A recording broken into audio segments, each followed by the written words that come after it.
కాంగ్రెస్ ప్రభుత్వంలో నిర్మించినటువంటి శ్రీపాద ఎల్లంపల్లి, మిడ్మానేరు ఇవన్నీ కూడా ఇలా శ్రీపాద ఎల్లంపల్లి ద్వారానే ఆనాడు కానీ ఈనాడు కానీ నీళ్ళు వస్తూ ఉన్నాయి. మిడ్మానేరు వరద కాలువ ద్వారా ఈ వరద కాలువ కానీ శ్రీపాద ఎల్లంపల్లి కానీ మిడ్మానేరు కానీ ఒక నాణ్యతతో కూడినటువంటి నిర్మాణం చేసి ఈరోజు ప్రజలకు, రైతులకు అందరికి కూడా ఇలా నీళ్ళు అందించడానికి బ్రహ్మాండంగా అద్భుతంగా నిర్మించింది కాంగ్రెస్ ప్రభుత్వం. మరి దీని ద్వారానే ఇలా ఆనాడైనా ఈనాడైనా ప్రజలు, రైతులు పంటలు పండించుకుంటూ ఉన్నారు.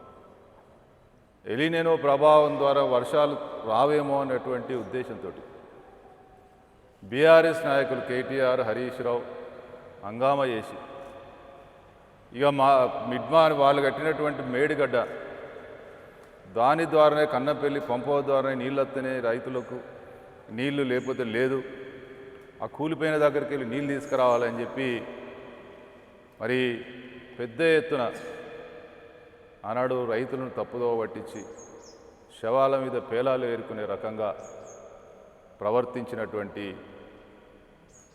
కేటీ రామారావు, హరీష్ రావు, ఇక్కడ ఉన్నటువంటి గంగుల కమలాకర్, ఇతర నాయకులు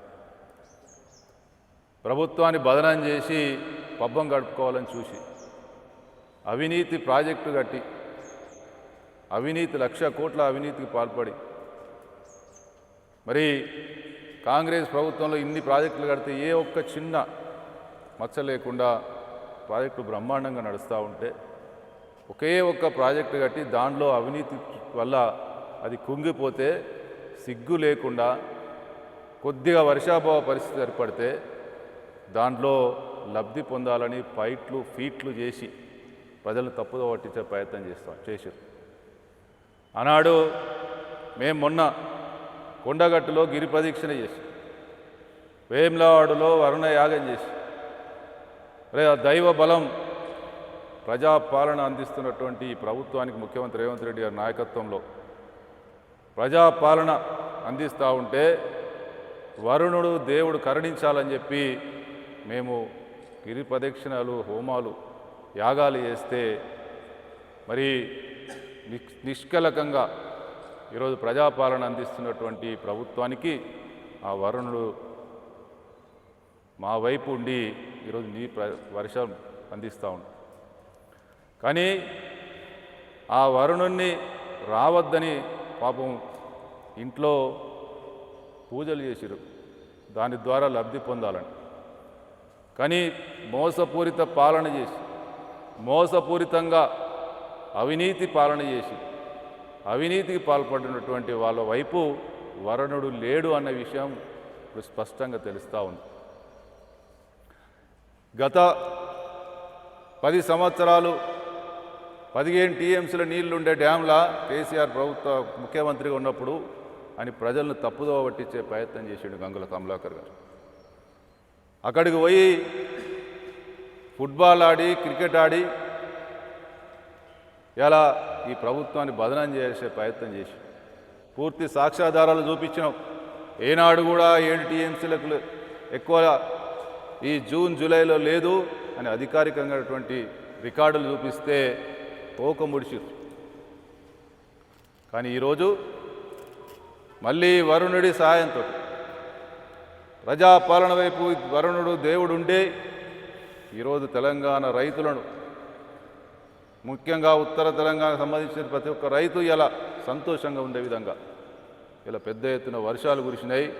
కడెం ప్రాజెక్టు గేట్లు తీసిండ్రు, శ్రీరామ్ సాగర్ నిండుతూ ఉంది, ఎల్లంపల్లి పూర్తి స్థాయిలో నిండి గేట్లు తీసిండ్రు, ఎల్లంపల్లి నుంచి నీళ్ళు వస్తూ ఉన్నాయి, మిడ్మానేరు నిండుతూ ఉంది.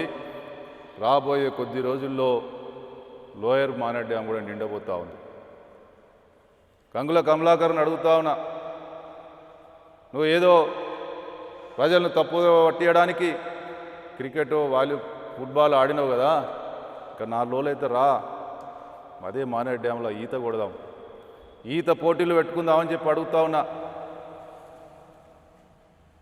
ఈ విధంగా అవకాశం కోసం ఎదురు చూసి ప్రజలను ఏ విధంగా తప్పుదో పట్టియాలి, కాంగ్రెస్ ప్రభుత్వాన్ని ఏ విధంగా బదనం చేయాలి, ఎలినినో ప్రభావం ఉంటే కూడా దానికి కాంగ్రెస్ ప్రభుత్వం రేవంత్ రెడ్డి గారి పాలన వల్లనే ఎలినినో వచ్చింది అని చెప్పి ప్రజలను తప్పుదో పట్టించే ప్రయత్నం చేసింది కదా.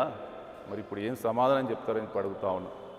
ఇవాళ వరుణుడు దేవుడు ఎలినినో ప్రభావం ఉన్నప్పటికీ కూడా ప్రజా పాలన నడుస్తూ ఉంది కాబట్టి ఈ రాష్ట్ర ప్రభుత్వం ప్రజల యొక్క పేదల యొక్క జీవితాలను బాగుపరుస్తూ ఉన్నటువంటి ఉద్దేశంతో నడుస్తూ ఉంది కాబట్టి దేవుడు వరుణుడు ఈరోజు కాంగ్రెస్ ప్రభుత్వం వైపు ఉన్నాడు. మీలాగా అవినీతిమైనటువంటి పాలన చేసి లక్షల కోట్ల అవినీతికి పాల్పడి ప్రజాధనం దుర్వినియోగం చేయడం వల్ల ఇలా ప్రాజెక్టులు ఊలిపోయినాయి. ఈ రాష్ట్రంలో ఆ లక్షల కోట్ల అప్పులైంది. కాబట్టి వరుణుడు కానీ దేవుడు కానీ మీ వైపు ఉండడు, భవిష్యత్తులో కూడా ఉండడు అని చెప్పి చెప్తా ఉన్నాం. అదేవిధంగా ఇవాళ కాళేశ్వరం ప్రాజెక్టు డిజైన్ చేసి కట్టిన కొద్ది రోజులకే కూలిపోయినటువంటి బాధ్యత మీ మీద పెట్టుకొని ఇలా ప్రజలను తప్పుదో పట్టేయడానికి ప్రయత్నం చేశారు కదా, సిగ్గు లేదా అని చెప్పి అడుగుతా ఉన్నాం. ఈరోజు కానీ ఈరోజు అదే ఎల్లంపల్లి కాంగ్రెస్ ప్రభుత్వంలో కట్టినటువంటి ఎల్లంపల్లి ప్రాజెక్టే ఇలా వరప్రదాయిని అయింది. ఆ రోజు కాంగ్రెస్ ప్రభుత్వంలో కట్టినటువంటి మిడ్మానరే గుండెకాయ అయిందని చెప్పి చెప్తా ఉన్నాం. గంగుల కమలాకర్ గారు కరీంనగర్లో జరిగిన ప్రతి చిన్న విషయాన్ని కరీంనగర్లో ఏమో జరిగిపోతున్నట్టు రంది పడ్డట్టు కనిపిస్తూ ఉంటాడు, రంది పడ్డట్టు మాట్లాడుతూ ఉన్నాడు. కమలాకర్ అన్న నీకు ఏం రంది పడాల్సిన అవసరం లేదు. ఇలా ప్రజాపాలనలో ప్రజలు సంతృప్తిగా ఉన్నారు. మీలాగా అవినీతి పాలన జరుగుతలేదు. ఇందిరా చౌక్ను 1,80,00,000కు మీరు సుందరీకరణ చేస్తే శాతవాహన యూనివర్సిటీ ముందున్నటువంటి జ్యోతిబా పూలే చౌక్ను 18 లక్షలకు మాత్రమే సుందరీకరణ చేసాం. మీకు మాకు ఉన్న తేడా అది. ఈరోజు మీ హాయంలో జరిగినటువంటి అవినీతి, స్మార్ట్ సిటీకి సంబంధించినటువంటి మీరు ఆనాడు ఎమ్మెల్యేగా మంత్రిగా ఉన్నప్పుడు మేము మొత్తుకున్నాం, స్మార్ట్ సిటీలో అవినీతి జరుగుతూ ఉంది, అశాస్త్రీయంగా జరుగుతూ ఉన్నాయి పనులని. మేము మొత్తుకున్నది ఈరోజు ఇద్దరు మేయర్లు కొట్లాడి దాన్ని నిజం చేస్తూ ఉన్నారు. ఊర్లో చూస్తూ ఉంటాం, అక్కడక్కడ వాడలలో చూస్తూ ఉంటాం, ఇద్దరు కొట్లాడుతూ ఉంటారు. నీ మొడుగు మంచోడు కాడంటే నీ మొగుడు మంచోడు కాదంటే, నీ మొగుడు అవినీతి పరుడు అంటే నీ మొగుడు అవినీతి పరుడు అంటే ఆవేశంలో వాళ్ళు అసలు విషయాలు బయట పెడతా ఉంటారు. అంటే మనకు క్లియర్గా అర్థమైంది ఏంది, ఇద్దరు మొగుళ్ళు మంచోళ్ళు కాదు, ఇద్దరు మొగుళ్ళు అవినీతి పరులని ఇక్కడ స్పష్టంగా కనిపిస్తూ ఉంది. గంగుల కమలాకర్ గారి హాయంలో మేయర్లుగా ఉన్న వాళ్ళు వీళ్ళిద్దరూ ఒకరికొకరు బీఆర్ఎస్ ప్రభుత్వంలో మీరు అవినీతి చేసి పాల్పడ్డరు అని చెప్పి మాట్లాడుతూ ఉన్నారు. వాళ్ళిద్దరూ ఈ గంగుల కమలాకర్ ముగ్గురు బీఆర్ఎస్ పార్టీలో పనిచేసిన వాళ్ళే, బీఆర్ఎస్ ప్రభుత్వంలో పనిచేసిన వాళ్ళే. కాబట్టి వాస్తవాలను ఆ రోజు మొత్తుకున్నదాన్ని ఈరోజు వాళ్ళు నిజంగా ఆవేశంలో ఒప్పుకుంటా ఉన్నారు. కాబట్టి కమలాకర్ అన్న, మా పాలన ప్రజల వైపు, ప్రజల పాలన వైపు ప్రజల నడుస్తూ ఉంది కాబట్టి మీరేం రందిపడాల్సిన అవసరం లేదు. భగత్ నగర్లో దొంగలు పడితే కూడా ఆడిపోయి కరీంనగర్లో ఏం జరుగుతూ ఉందని చెప్పి మాట్లాడుతూ ఉన్నాం. ఇంటి దొంగని ఈశ్వరుడు పట్టలేడు అన్నట్టు. అయినప్పటికీ కూడా సొంత అల్లుడో మనవడో ఆ దొంగతనానికి పాల్పడితే 3 రోజులలో దాన్ని వెలికి తీసిరు, బయటకు తీసిరు, దొంగలను పట్టుకున్నారు. ఏ విధంగా ప్రభుత్వాన్ని భజనం చేయాలి? కరీంనగర్లో పాలన లేదు, లేకపోతే ఇంకెక్కడనో లేదు.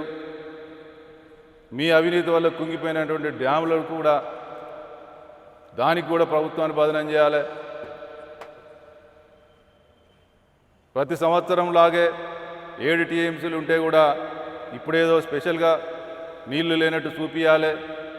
ఇటువంటి ప్రయత్నాలు మానుకో కమలాకర్ అన్న.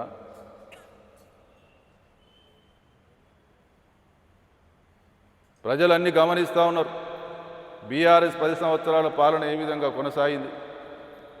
ఈరోజు కాంగ్రెస్ ముఖ్యమంత్రి రేవంత్ రెడ్డి గారి నాయకత్వంలో గత 2.5 సంవత్సరాలుగా ప్రజాపాలన ఏ విధంగా నడుస్తూ ఉంది ప్రజలన్నీ గమనిస్తూ ఉన్నారు. మీకు మీరే మీ పార్టీలో పనిచేసి పార్టీలు మారినోళ్ళే మీ అవినీతి భాగోతాన్ని బయట పెడతా ఉన్నారు. స్పష్టంగా కనిపిస్తూ ఉంది. మీరు ఏ విధంగా ఆనాడు ఇదే ఇందిరాగాంధీ విగ్రహం గతంలో కాంగ్రెస్ ప్రభుత్వంలో పెట్టింది, జ్యోతిబా పూలే గారి విగ్రహం గత కాంగ్రెస్ ప్రభుత్వంలో పెట్టింది. కానీ ఆనాడు మీరు చేసిన సుందరీకరణ మేము చేసిన సుందరీకరణకు 18 లక్షలు ఎక్కడ, 1,80,00,000 ఎక్కడ ప్రజలు గమనించాలని చెప్పి కోరుతా ఉన్నాం. కాబట్టి ఇటువంటి ప్రజాపాలన ఈరోజు నడుస్తూ ఉంటే చూసి ఓర్వలేక మీరు డబల్ బెడ్రూమ్ ఇల్లు కట్టిస్తా అన్నారు, మోసం చేశారు. మేము ఇందిరమ్మ ఇల్లు కట్టిస్తా ఉన్నాం, కట్టించి చూపిస్తూ ఉన్నాం. ఇవాళ పేదలకు సన్న బియ్యం ఇచ్చి పేదలను ఆదుకుంటూ ఉన్నాం, ఉచిత విద్యుత్ ఇచ్చి ఆదుకుంటా ఉన్నాం. ఇట్లా అనేక రకాలుగా పేదలను, మధ్యతరగతి ప్రజలను అందరినీ కూడా ఒక్క రేషన్ కార్డు ఇవ్వలే, మీరు 10 సంవత్సరాలు రేషన్ కార్డు ఇచ్చి ఆదుకుంటా ఉన్నాం.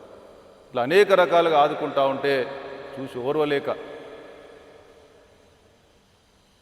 మీ ఇష్టానుసారంగా ఇలా కాంగ్రెస్ ప్రభుత్వాన్ని బదనం చేయాలని చూస్తే ఆ వరుణదేవుడు ఈ ప్రభుత్వాన్ని ఆశీర్వదించి ఈ రైతుల పక్షాన ప్రజల పక్షాన ఇలా అన్ని డ్యాములు నిండుతూ ఇలా రైతులు రేపు సంతోషంగా పంటలు పండించుకునే విధంగా, అదేవిధంగా కరీంనగర్కు తాగడానికి నీళ్లు లేవు అని చెప్పి ఇలా ప్రజలు తప్పుదో పట్టించినావు కదా.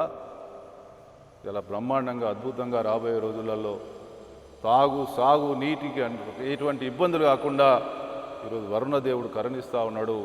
ఇంకొకసారి ఇటువంటి తప్పుడు ప్రచారం చేయడానికి, ప్రజలు తప్పుదో పట్టి ప్రయత్నం చేయకండి. ప్రజలు నవ్వుకుంటా ఉన్నారు మిమ్మల్ని చూసి. మీ ప్రభుత్వ హయాంలో జరిగిందాన్ని కాంగ్రెస్ ప్రభుత్వంలో జరిగిందాన్ని బేరీజు వేసుకుంటా ఉన్నారు. మీ నాయకులే ఒప్పుకుంటా ఉన్నారు. రాష్ట్రంలో ఏ విధంగా అయితే కేసీఆర్ కుటుంబంలో కవిత బయటకు వచ్చి వారి అవినీతిని ఒప్పుకున్నదో, ఇక్కడ కూడా మీ పార్టీలో గతంలో పనిచేసినటువంటి నాయకులు మీ పాలనలో జరిగినటువంటి అవినీతిని ఒప్పుకుంటా ఉన్నారు.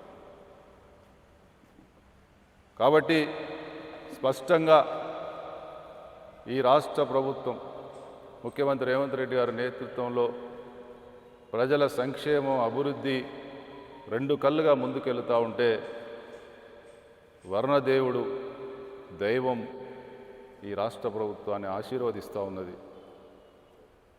ఈ బీఆర్ఎస్ వాళ్ళు చేసినటువంటి ఫైట్లు ఇవన్నీ